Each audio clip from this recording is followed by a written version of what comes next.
Personalized bust adjustments on any sewing pattern will make a big difference in how the pattern looks and how it fits you. I'm glad you've come to this video about making bust adjustments in the Tabula Rasa jacket, which has two different fronts. In this video, we will look at the two different fronts, compare the two pattern pieces, and then we will make some adjustments to add length, to take away length in the bust, and to add width to the bust. And we'll also look at how you tip the dart if you wish for it to point in a different direction. So I hope you've watched the overview about bust fitting adjustments, and you can watch these videos and be ready to make them on your own pattern if it's something that will improve your fit. Good luck! We're going to consider some additional bust adjustments here with the Tabula Rasa jacket patterns. And I have both the AB front and the CD front here, and I just want you to see a little bit about how they differ, because it's very much what we've talked about to you in theory in the introduction, and sometimes it's not too bad to actually take a look at it. I have the AB front sitting on top of the CD front. And you can see that the AB front and the CD front have that single dart that aligns. The grain lines are fairly aligned. On the AB front, we have less width in the front than we do in the CD front. This is the CD front here.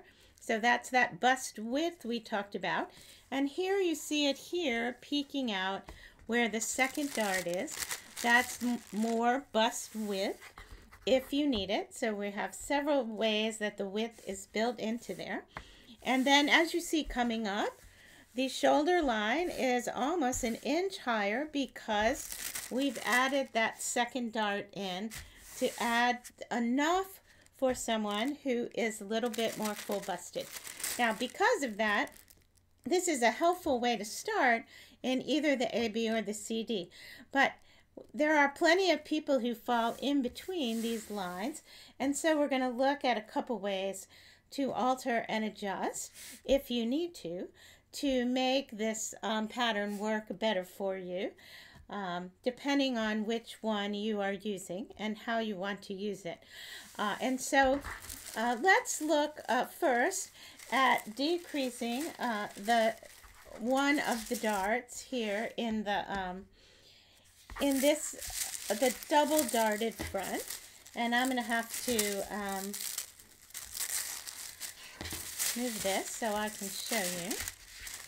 So this is an adjustment that I actually used for myself, and let's turn this so you can see it a little bit more the way you would normally be looking at it. You see there's that horizontal balance line that runs directly through the bust, so it makes it very easy to make an adjustment. And often this lower bust dart is a good place to do it because it that is often hitting in the lower part of your bust, and that's an easier way to do it.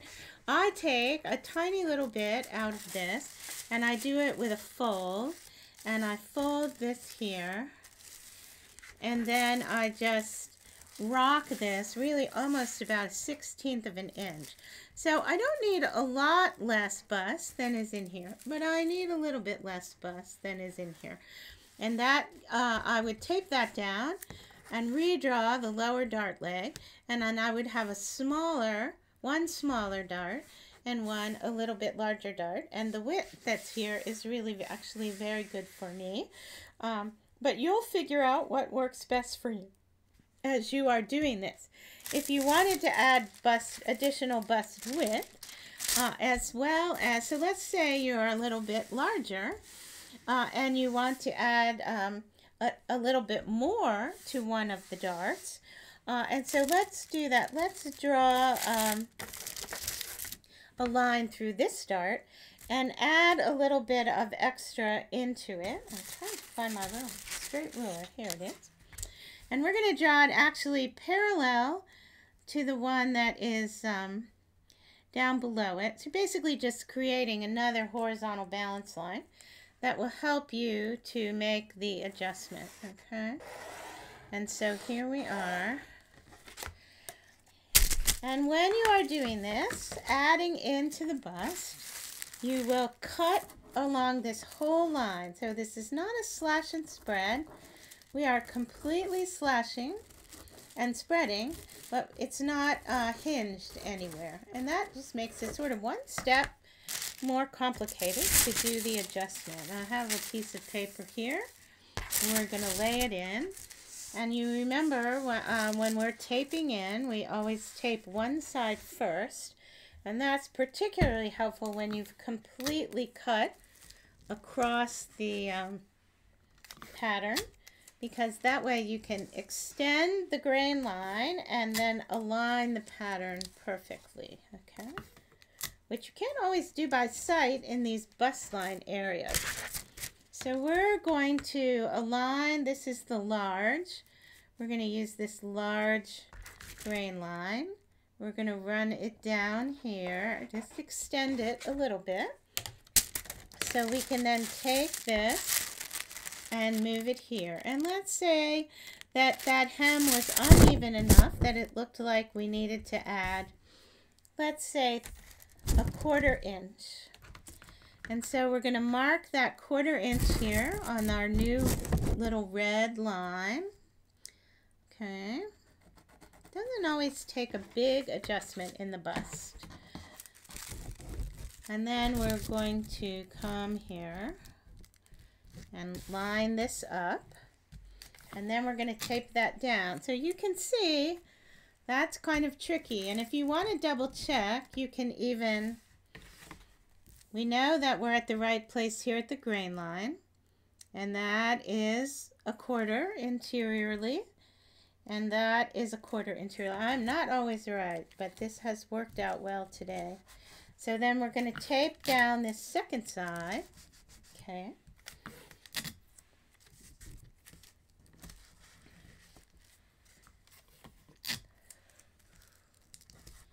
All right, and then we will have to sort of redraw this this front band line just a little to get it so that it's working right.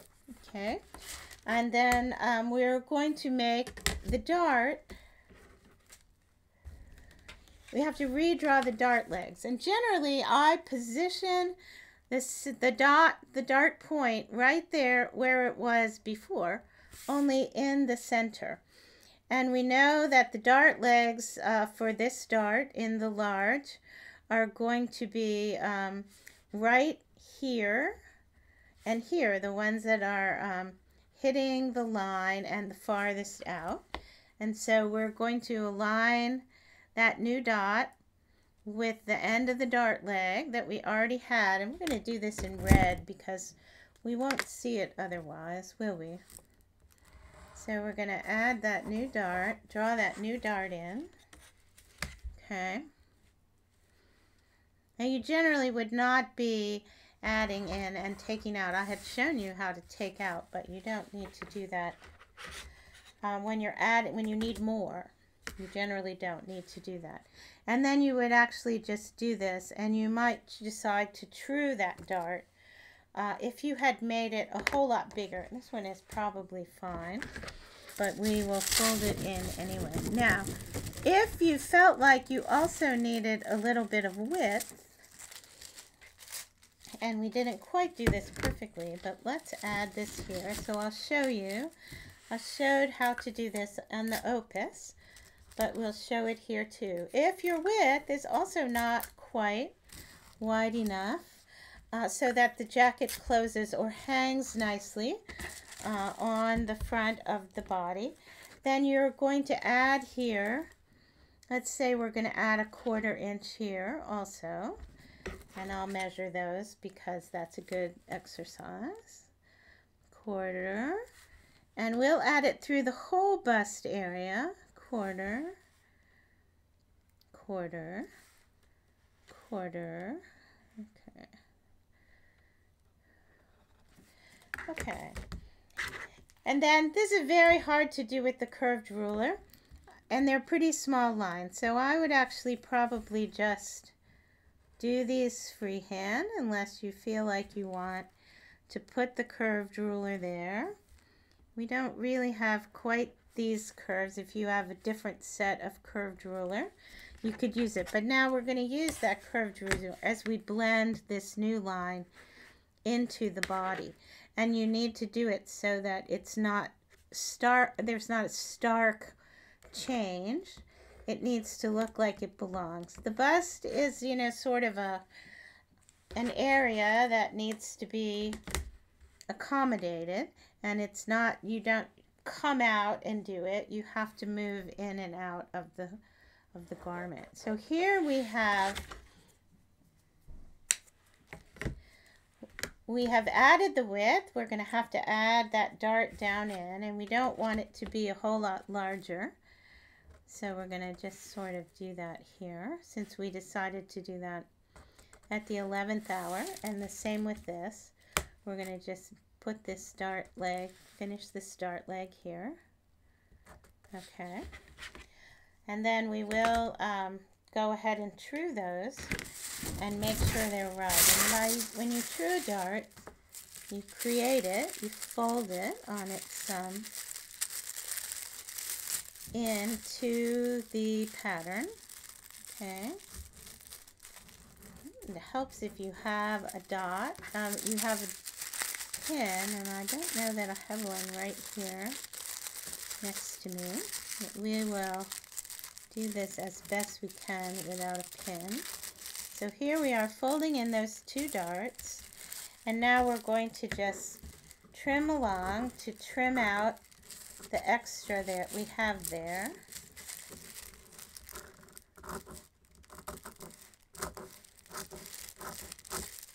Okay, and then you have those nice clean little legs that looks like you knew what you were doing. And you did. You knew what you were doing. You have both added length and width to this particular jacket.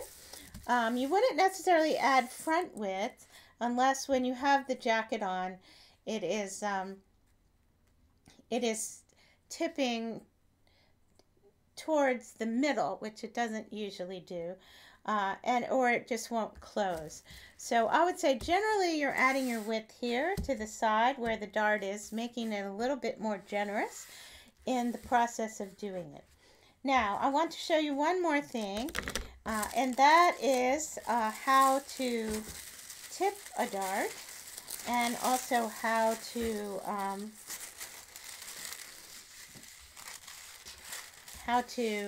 remove one. If you wanted to remove a dart completely, I showed you how to do that tiny little removal.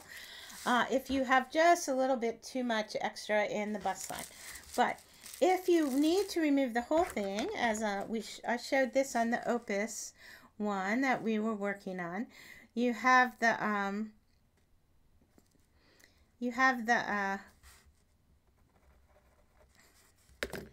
your points here, and I would bring them into the 5/8 inch area, which is really the place where the dart will change.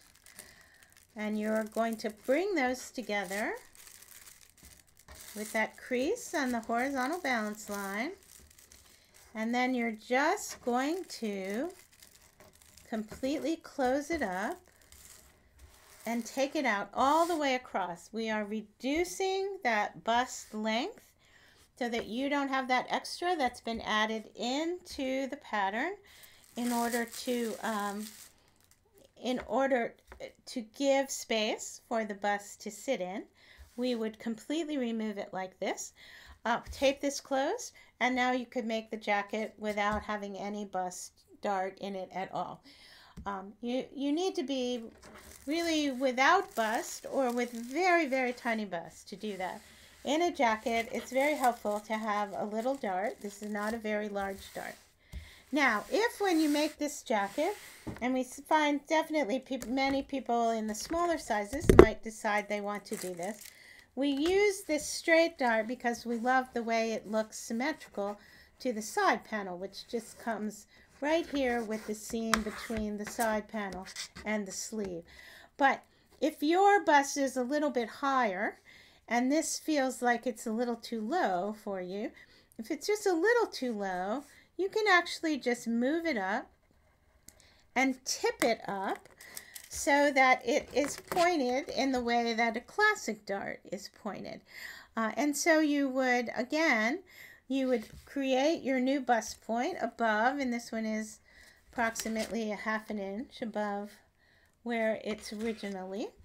And then you would draw your new legs. Now you will have to, when you true it, actually add a little bit more paper up here at the top, because the shape of the dart is now different and one leg is significantly longer than the other.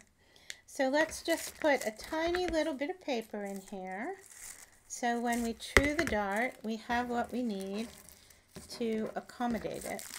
Okay, I'm just going to put it right there. It's usually just right up here at the top. That's the leg that sort of cheated.